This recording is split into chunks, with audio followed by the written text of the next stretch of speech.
Jennifer Eason here, and today I want to talk about a subject based on a research study that I just read, and it involves the topic of fame.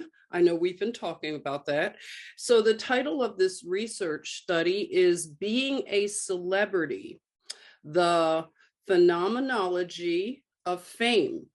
Okay, so two researchers from this study, Donna Rockwell from the Michigan School of Professional Psychology, and David C. Giles from the University of Winchester. Now, this study involved 15 well-known American celebrities, but as you can imagine, the names are made private because of, the nature of talking to celebrities. It's rather hard to do research on this aspect of how fame affects human beings because a lot of famous people don't come forward to take part in a study, as you can imagine. But it is, I think, very important for our cultural understanding of some of the things that we have not given much thought to, because some people do aspire for things like fame and have little understanding on the long-term ramifications. So I think we all in America should be aware of these things, and that's why I want to talk about it and possibly do some other things regarding fame and how we relate to these issues and what we can do to improve our culture.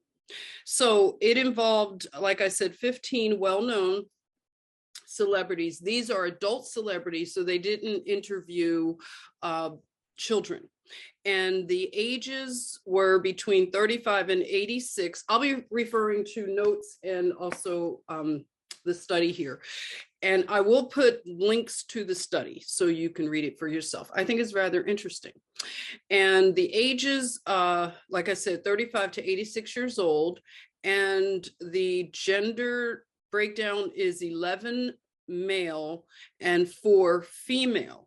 And I took notes on this. And one thing I want to say again, this is American culture we're dealing with, because I think fame and celebrity doesn't translate the same in other cultures based on, I'm sure, a plethora of reasons, and you could share those with me, your opinions. I love to read your comments, so just know that I appreciate it. So I'll go through some of the notes that I took from this research. So when the researchers dealt with the self, they say that the fame and celebrity leads to, of course, loss of privacy, becoming an entity, demanding expectations, gratification of ego needs, and symbolic immortality. So when it deals with others and the self, there is accumulation of wealth, access, temptations, and the impact on family. So the psychological implications of fame and celebrity, there is something called character splitting. So the mental health aspect of fame and celebrity are something to really look into. This is also seen in a mistrust that develops, and I'll talk more about that from the study. Isolation and unwillingness to give up fame. Okay, so you have celebrity phases, and they go from love, hate, addiction, acceptance, and adaptation. Americans tend to be sad that they're not famous, and they have secret imaginations of becoming famous and achieving celebrity. So the mass media is I guess you could say, the incubator. This is how American culture creates famous people and celebrities, is because of mass media. And it glorifies this, and the masses and the public, they begin to worship and idolize the celebrity. And it is a modern, like I said, phenomena. And let's see, it's making, is making it big worth it is something that I'm asking. Is it worth it? There's notoriety, because some people become famous for criminality and things that aren't so noble. And this study talks about the lived experience of the celebrity. So their relationship between being a phenomena and their self, their true self. There's 7 universal phenomenological, these words sometimes in me, gives or structures. Okay, my notes, I can't even read my notes. Okay, so you have temporality, spatiality. These are from, these things that are seen, how they looked at this study. You have bodyhood, casuality, materiality, relationship to self, relationship to others, and it formed a unified narrative that they wanted to express their findings, capturing the celebrity experience. And so public recognition in the public eye. So you have also celebrity families, and this changes the social status, because when one person becomes famous in a family, everybody else, their life changes as well. So let's see. You have national and local celebrities. And I thought about this I know I shared it once in a live stream. I remember RuPaul, when I was living in Atlanta as a college student. He was a local celebrity in Atlanta. He wasn't known to, the rest of the country and the world like he is now. So I would see him in the supermarket sometime, and the locals, especially in the part of Atlanta where I would go to the supermarket, they knew him and they loved him. But again, he was a local celebrity. And some of you may be local celebrities, or you may be, this thing of YouTube is creating celebrities, as you probably watch certain people and you watch them go from basically everyday people that you can relate to, and then they become famous. And some of them can parlay their YouTube fame and they can take it to a mainstream. So we've seen that happen with some people. You've heard of the Jake Pauls and the David Dobrik, and you have the makeup gurus. You've heard of all these people, and they have a lot of fame, and they begin to interact with the other famous people, like the Hollywood types. So that has happened. And let's see, and it was something that happened in 2003. I'm going to show a picture of it where it talks about the person of the year. When Time magazine talks about the person of the year, the most influential person they celebrate for the year. Well, one year, I believe it was 2003, they put a computer monitor with just a blank screen. So it was like a mirror. I think that some of the magazines even had like a little mirrored image, so you can look at yourself in the monitor. And that was when we started to see the whole YouTubers becoming somewhat of a household name in the beginning of the whole YouTube phenomena, because that is what it is. And basically, it's taken that aspect of being famous away from a centralized, like Hollywood type of thing, where the individual can, with a camera, with a microphone and lighting, they can become a celebrity of sorts. And it can really take off for some of them.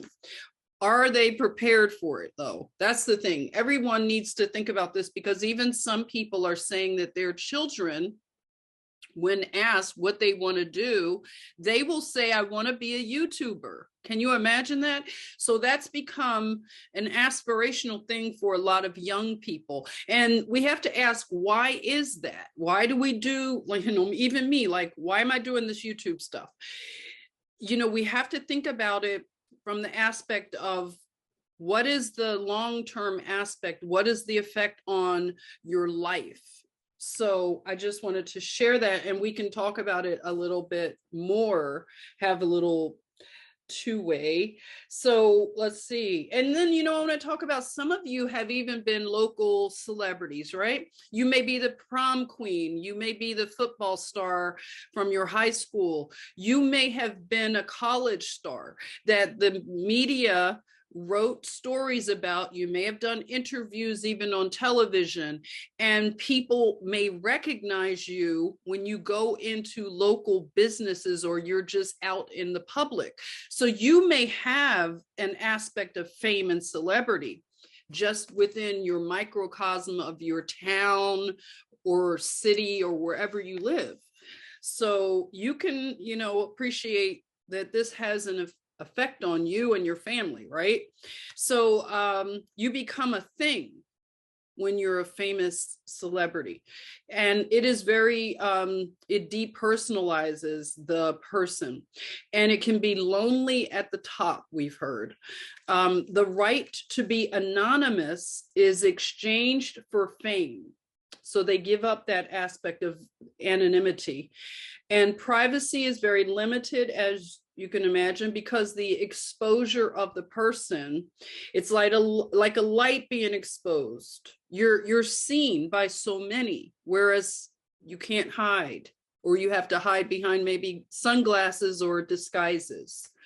So the public can be rude and intrusive.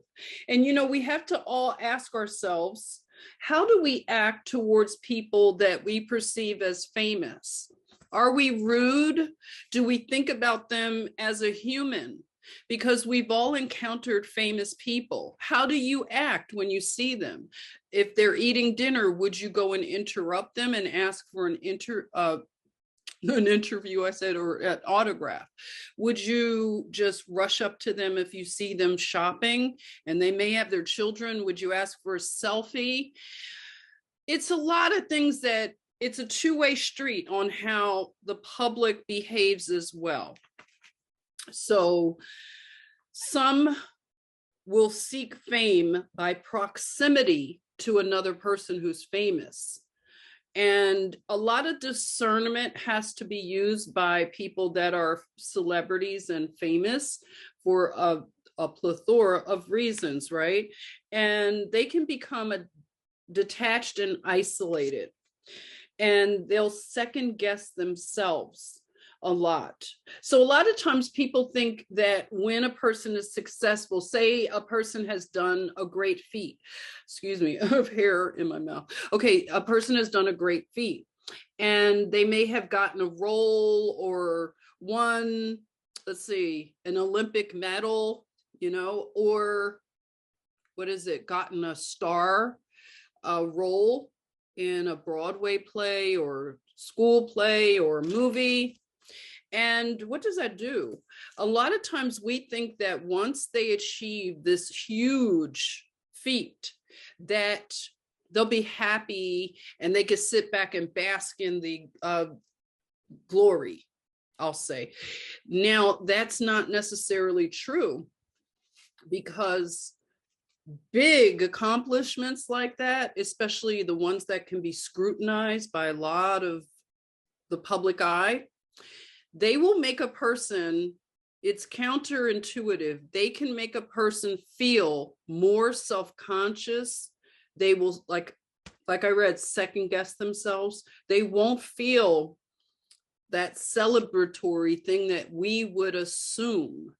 And it's because fame has a very strange effect on a human being, and big successes, because you're only as good as your last successful thing. So you have, and you feel that pressure when you're a celebrity, because you have a team of people around you and they're making demands of that person, and they may be already telling them about the next thing they have to try out for, so they don't get a chance to enjoy or sit on their laurels, as to say that, because they're always chasing the next success.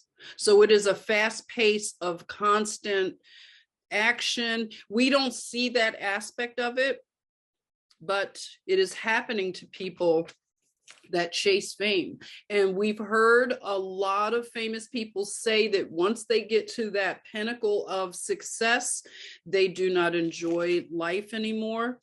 And they enjoyed the grind, the lead up to the success, the hungry salad days of chasing fame. That's what they wish they could go back to. Haven't you heard of that with people that you may admire that are celebrities? In interviews, they often say that they wish they could go back to those days when they were, just climbing. So let's see. So they build a wall around themselves. It's understandable. And the spotlights and penetrating glares of the public are very intense, and the scrutiny can make a person have mental health challenges and being put up on a pedestal. And it seems that in our culture is something very unhealthy about wanting to put a person up on a pedestal only to knock them down. And we see that in the gossip sites and how they just write these terrible hit pieces about celebrities, and they just look for the worst aspects of their life. So this makes a person extremely vulnerable. And another thing is fame can make a person become a monster, a tyrant. And I wrote a bridezilla. Now, let me talk about this. A lot of us have seen this, or we may be the bridezilla. We've heard about this. Everybody gets a chance, it seems, to have their 5 minutes, as they say, of fame, or to feel like a celebrity. So in our culture, we have cultural, traditions, I'll say, in which we will put a person up on a pedestal for an event in their life. It is a milestone. And it brings out a certain aspect of a person's character, if you know what I mean. So if a woman is preparing for a marriage, so she's going to have a big wedding because that's something in our culture, we condition little girls to want the princess marriage, Cinderella and all the things we grew up watching with Disney. So it's mass media, but also it's an older cultural aspect where women are put up on a pedestal as a princess, a queen for the day. And in other cultures, it's the man, because I've seen Indian weddings where the man is the one that's put up on the pedestal. So if I'm not correct, you correct me about that. So bridezilla became a term to describe the change that you would see in that friend. We've all had that friend, or you may have been the bridezilla that becomes a monster in planning for this big day in which it's your big day. It doesn't matter about the husband and everybody else, but she gets to say what the bridesmaids are going to wear. And you've been that person that had to wear the ugly, frothy, pink, Pepto-Bismol pink, bridesmaid dress that you'll never wear again in life because your best friend demanded these things. We've heard of bridezillas demanding that people lose weight for their weddings. I have heard of even some that are requiring you to get the thing before you could be in their wedding. You may have to change your hair color. You may have to spend tons of money, and you may have to put on the bride's parties and showers and things like that. And the bridezilla may become so demanding that you could fall out with this person based on how they act leading up to their special day. And even on their special day, they can act like such a monster that you would consider never talking to them again in life.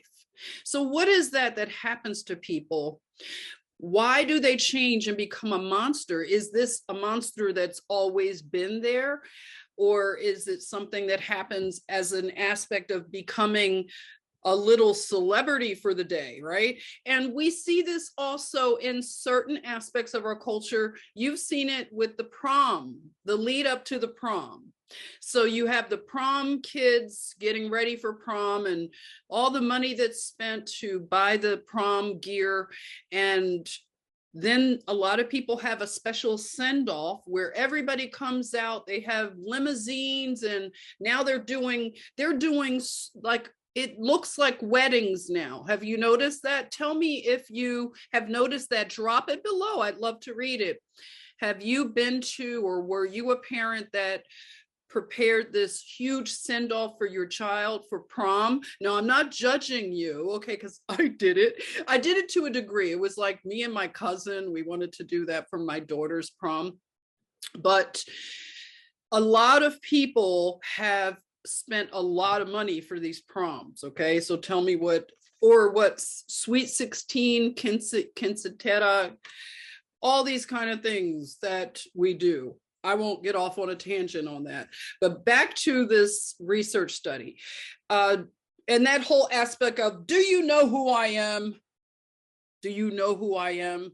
Do you know who you are? Because famous and being a celebrity is really not grounded in reality. So that whole aspect of, do you know who I am? They want to be acknowledged and recognized sometimes. So the balancing of narcissistic gratification with empathy for others has to be balanced with these people, and power, their access to power, and the symbolic immortality through their reputation. And that's something that this study really opened my eyes to, is that people have a fear of death.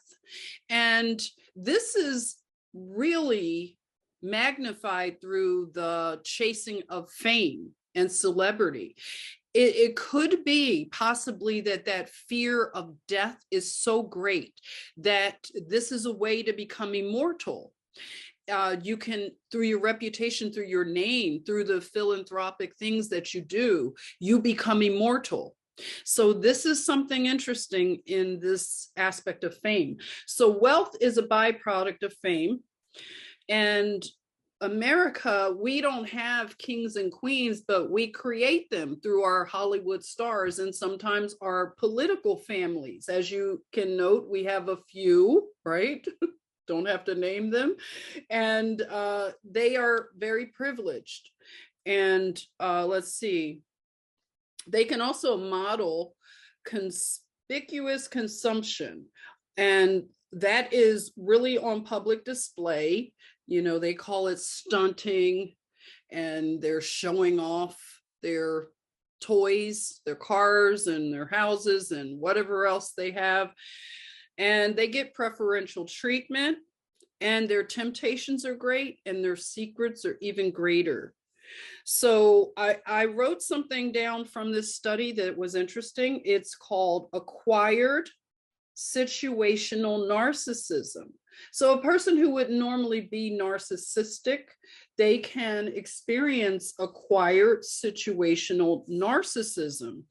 That's a tendency to focus inordinately on self. And those around the celebrity, like I said, in the public, are complicit in this. And fame seems to be the most powerful addiction in American culture.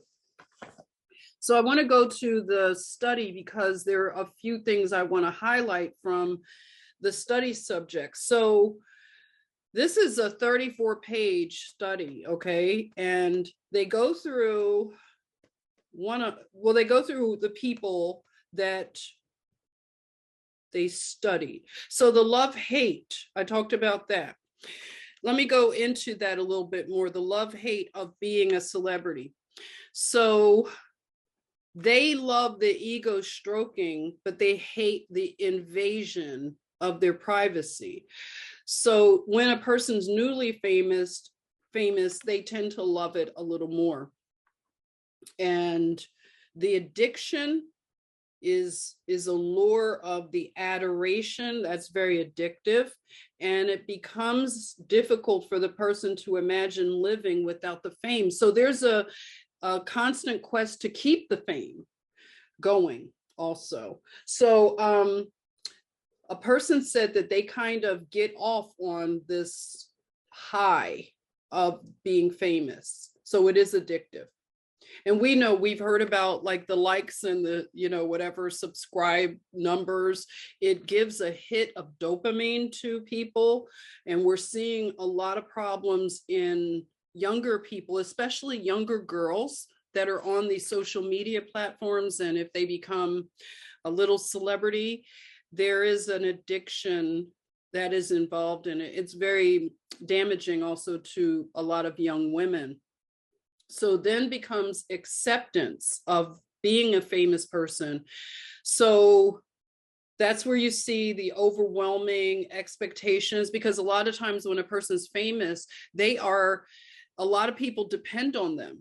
They literally feed a lot of people when they become very successful. So it happens where you see more temptation, mistrust, and family concerns that are overwhelming. And the celebrity said, you learn to accept it. And they realize that it's something fleeting, but they want to keep it going. It's the illusion. So the adaptation, where it comes with the territory type of thinking, once you're famous, you learn to not make eye contact. One person said, you keep walking. And even if people are saying your name, you act like you don't hear it sometimes. So you just become mistrustful of people. Why do they want to talk to you? It's only because you're a celebrity, And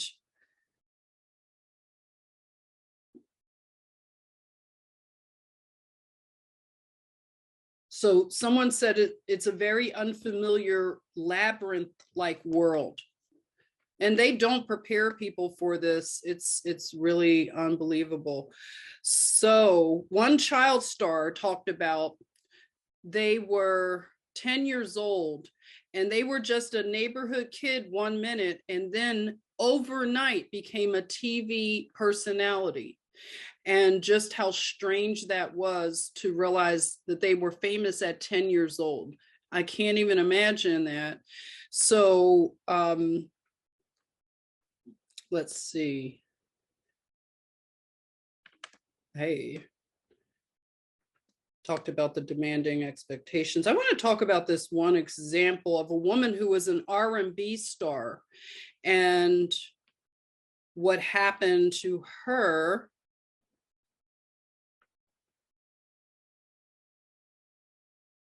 Now, the wealth aspect of it, there are some good examples that byproduct of fame is not necessarily bad, because one of the celebrities said that the windfall that goes with the financial benefits, it enabled this one celebrity to get into other aspects of life that they wouldn't have been able to do, like real estate and buying businesses and things like that, where they can develop generational wealth and help more people in their families, hopefully, right?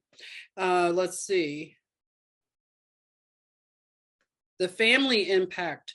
Someone noted that their children were affected, because when they try to go out with their child and all the people clamoring to get autographs, selfies, and things like that. Can you imagine what a child feels like when they're just there with the famous parent? And this famous parent is saying that they feel bad, that the message is that the child is not significant because they're not known. But the father said that the celebrity makes it seem as if their child is not significant and important. So that's a weird thing to have to explain to your child. And that's why we read a lot about children of celebrities and some of the problems they have. We can only imagine. So it is a long one. I'm scrolling. You can see me scrolling because I couldn't I couldn't print it out, but it's worth printing out. I think if somebody wanted to do this for a study in school or something, I think it would be really good. I want to go to the older woman who was an R&B star.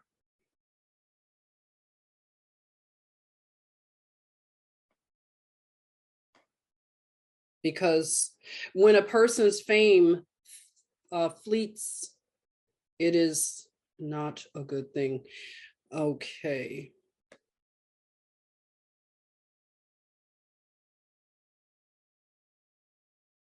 Conclusions. Is that where I want to go? Well, I'll go to conclusions. Basically, from this R&B singer, she was saying that she gave up her child, her infant, to go overseas, and she was a diva, she said, a singer, and she gave up her baby. She signed over her parental rights, and that really affected her and her baby. She was nursing her baby at the time, so she could, just feel the milk still coming in to her breast, and that made it even harder, just knowing that there's a baby overseas so far away that needs their mother. So imagine the guilt she was talking about, and later trying to reconnect with that child after her fame had gone. And she's having financial problems, really struggling, but still her name is known. So we've heard about what happens to a lot of people that sign music contracts and things like that. She said that her money is not good anymore. So that aspect is very hard, and they still want fame. They still chase it.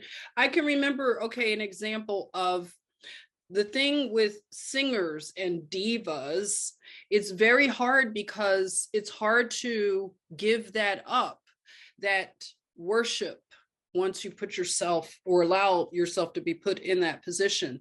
You may remember a few years back, Diana Ross, who's probably one of the most famous divas of a singing group, she was doing a Super Bowl halftime show, and she had a leotard kind of thing. It might have been red leotard, and you could see her body is not the same body she had at one time. And I'm not throwing shade at her, but an older woman's body changes. So wearing a cat suit in your 60s, 70s doesn't look the same as when you were early 20s. Okay, that's not to put down or do the ageism, okay, but it's to say that there are more appropriate things that a person could wear. I'm not saying I tell people what they wear or not, but how I received watching her, I was sad, okay, to be honest. Now, she went, and after her performance, she's jumping all around with the big, hair and everything.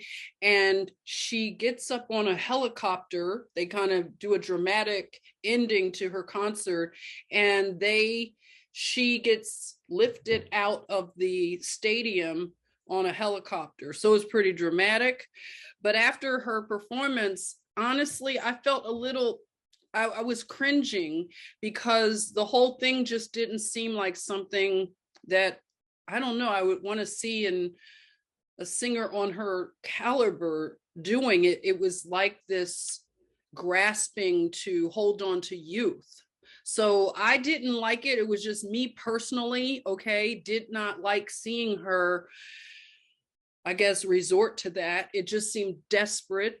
And I could, I loved watching her perform over the years, and I just felt sad, like sometimes an older woman, especially in that position, it's hard to give up their status and just be okay with younger women coming along. And now it's their time. Okay, it's time for the older diva to go and recede, sit down, and I don't know, do something different maybe. I'm not trying to be mean. I'm just saying it's a sad thing for me to see. You may be okay with it, but for me, it's a little sad. So let's see. I was going through the conclusions. Okay. Now, celebrity experience is the object of much public fascination and fantasy ideation. The ideal of becoming rich and famous has become intricately woven into the cultural tapestry of not only the United States, but also most of the Western world. Celebrities come to represent the hopes and dreams of the average citizen.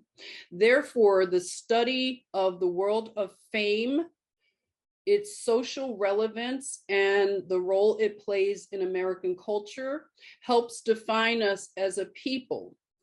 From reality TV to MTV, a movie star governor, and celebrity presidents, America is fascinated with fame. According to American Idol host, what a name. When that show started, weren't you a little bit concerned that we had a show called American Idol? So the host, Simon Cowell, said that there is a fame epidemic. If our culture is in the midst of an epidemic of fame and a quest to celebrity, as Cowell claims, it behooves the psychological establishment to research the actual lived experience of the celebrity to access the emotional impact of fame upon an individual. So the data collected in this study has given us insight into the experience of fame through the eyes of celebrities themselves. The set of textual themes indicates that although fame is experienced as providing wealth, access to a privileged world, gratification, and symbolic immortality, it also robs the celebrity of privacy, leads to isolation, engenders mistrust of others, introduces temptations, can lead to creating a character split between the celebrity entity and the private self, and heightens concerns about risk to other family members. So it causes what they say emotional agoraphobia. That's pretty deep. So the isolation that it causes is very great. And the implications of it, where a person doesn't even want to go out anymore, that's not healthy. So let's see. So that was pretty much the study, without going into all of the various experiences from the people that they studied. That was the one I wanted to talk about. Okay, Sophia. They named this one woman Sophia.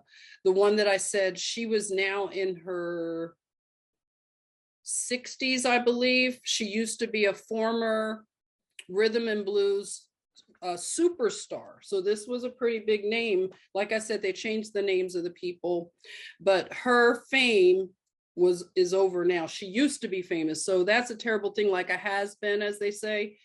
So she transitioned from hot star to a has been, and it causes a source of stress for her. And she was a star at an early age. Her mother was the one that pushed her into fame. She said that she had a beautiful voice and she was able to memorize the song lyrics at the age of 3. Can you imagine? Her mother would take her from home to home and put her on top of the kitchen table and ask her to sing for all of her friends. So her mother was the one that started this. And let's see, like I said, she gave up her child, and that happens a lot.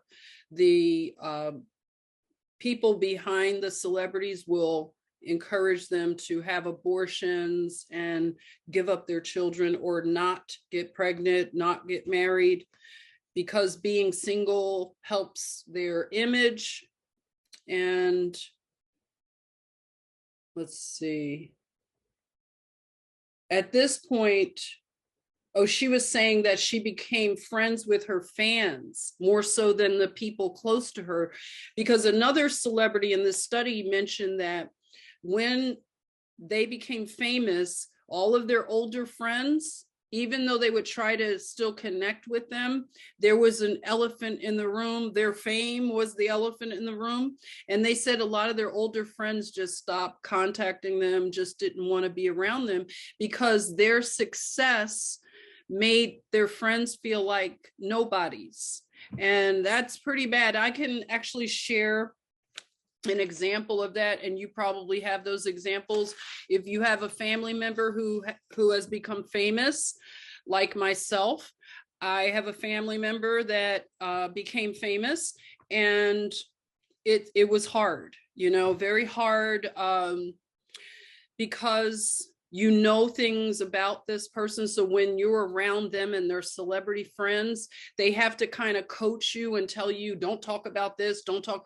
At one point, this family member was like, don't even mention what year we went to high school, all these things, because ageism and things like that in the industry, she didn't want people to know her actual age. So it was hard being around, it wasn't fun anymore, because you have to keep up these like images, and you feel like you can't be yourself. And even after like encounters, being out with her, I would hear like a report that we didn't behave correctly, so we have like feedback on how we can't say these things or whatever. Real weird stuff. But ultimately what it does is you watch them change, and it's hard to be, it's hard to be around them, because the celebrity is just an aspect of their life that you cannot get around it. They're not the same person. Even though they would like to imagine that they are, they're not. It's impossible to be the same person after you've experienced fame. So how can you connect with that person, especially if you're intimately involved with someone famous? That has to be a discussion that we'll have on another podcast, because I want to look into this more, because people at this point are striving. As I said, they are saying that young people are saying they want to become a YouTube celebrity. So this is something in our culture we have to evaluate, because fame is very destructive. Fame is one of those things that I believe personally, now this is my opinion about fame, when I thought about it from a bigger, more spiritual standpoint, I don't believe humans were ever meant to be famous and to be worshiped and to be placed on a pedestal and to be an idol. That includes anybody. Now, if that happens to a human, they're going to suffer the consequences of it, because my opinion is we're not designed to be able to manage fame in a healthy way. So the mental impact on a human being is so great, and especially the more fame they achieve. So if you have a spiritual component to yourself, if you, like for me, it's I was raised Christian, and I've gone back to my roots of Christianity. I've fallen away from it. I've studied other things, but I'm back to the roots of my Christianity. And I realized that God is the only one that can receive worship. And because it's out of alignment for a human being to receive worship, that's where problems come in. And I don't know anybody who is a healthy celebrity, to be honest. I don't. And if you have an example of a healthy, mentally healthy celebrity, please drop it below. Let me know. I'd love to know more about that, how they're able to be healthy. But because of that, putting a person on a pedestal, and basically fame and celebrity is idolatry. And if you are of the background, the worldview that I am, idolatry is one of the worst things. I mean, this is a big bad no, is to idolize a human being or anything, because not only humans are idolized, but other things, aspects can be idolized, objects and things like that. So because of that, the idolatry of placing humans on a pedestal, it harms everybody involved. It harms the people that are actually worshiping this human, and it really harms the human that's receiving the worship. It's a trick bag. So that's all I want to talk about for now when it comes to this subject. If you have any commentary, please drop it below. I'd love to read it. I want to thank you for all of your other comments. I enjoy reading them.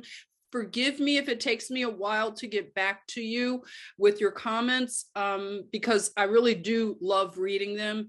And I want to thank you for all of your shares, your subscribes, your likes, and helping with the algorithm. And just having these podcasts are really, it's really nice. Like, I had to even question why I started this whole YouTube journey, and I started it a few years back. I've had a YouTube channel for like maybe 8 years, but it was mainly just used to help with public speaking. That YouTube channel has been struck down as it did grow since last year, and I talked about things that were censored, and the whole channel was taken down. So I'm continuing with this podcasting, and I enjoy it. And, I've had to ask myself, why am I doing it? You're wise. You have to be clear about why you're doing things. And I'm still coming up with the answer. I'll probably share it with you on another podcast, but I appreciate everything. I love you all, and I will see you soon. Take care. Bye.